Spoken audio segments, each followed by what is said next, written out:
I know there's this big debate among Black people about use of the N-word. I remember when Oprah did a show with Jay-Z and they went back and forth about whether they thought it was appropriate or inappropriate or helpful or not helpful to the Black community. I think it's sort of a generational thing and that older people sort of don't like the word because when they were exposed to it first, it was just a negative word. Black people in America have said that they have reclaimed the word. You can look at other videos on YouTube that talk about the origination of the word. It has nothing to do with race. It's really like an insult or a description of low level people or ignorance or whatever. But I think it's important when we're looking at words, because words do matter and labels do matter to me. And it's important for me that we look at the connotation of the word and not just the denotation. I am not from the continental United States, so my perspective is different. It's like coming as an outsider. I did not grow up in African American culture. That's like American culture. I grew up with Caribbean Black culture, which is different. And generally speaking, people do not say the N-word in the Caribbean. It's really an American thing. And so as a Black person who's not from the continental US, looking at the culture, it's part of why a lot of Black people from different countries, when they come to the United States, they say they don't want to be called African American. They can often say they don't want to be called Black either, because there's this negative association with African American culture. Really poor, like Black people are not the only poor people in America.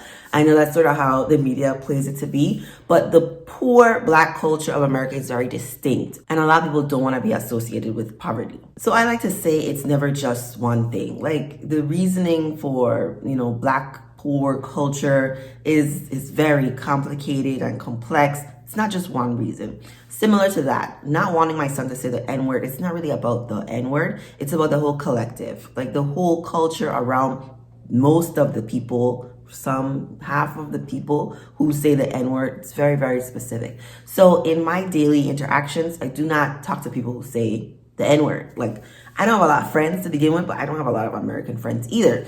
And I'm not talking to American friends who say the N-word a lot, or curse a lot, or are unkind. Like I have a very specific friend group. And so saying the N-word is not really a part of like my exposure.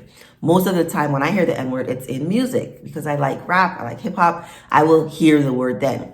My son has fallen in love with music like I have, and he's 13 now, so we've taken away the parental controls on music, and he's in junior high, he's about to go to high school. He's hearing bad words all the time. He's hearing people say the N-word, and so I'm not afraid of him hearing it in music. But with anything, there is a programming that goes into like the music. Like they're talking about a very specific culture, upbringing, the drugs, the sex, all that stuff. And so it's important for me to explain to him that use of the N-word is just a part of a bigger picture, and it's not really for him. Like that's not, like he has no idea what it's like growing up in the hood. He has no idea what it's like to not see yourself as having options besides being a drug dealer or playing football or being a rapper or something like that. His dreams are a lot bigger. And so, in 2021, it's very important for me to teach him an abundance mindset and not a scarcity mindset. That's really what poverty is about. I mean, we could go into like the whole institutional racism, that's another video.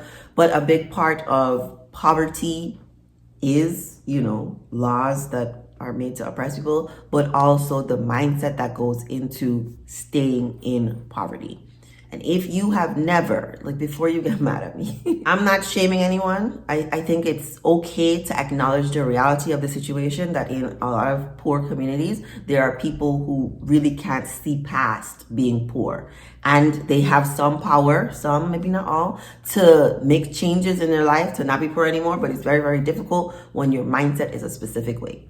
And so in my household, it's very important for me to teach, to show an abundance mindset, and the N-word to me does not match. And I know there are lots of rich people who say the N-word. They're usually in a specific field. Like, can you see that? And maybe they say it in their personal lives, but like that's on them. I think it's also like a very specific group of characteristics and traits that go into the person who says it all the time. And then there's some people, especially older people, who when they say the N-word, they mean it as an insult.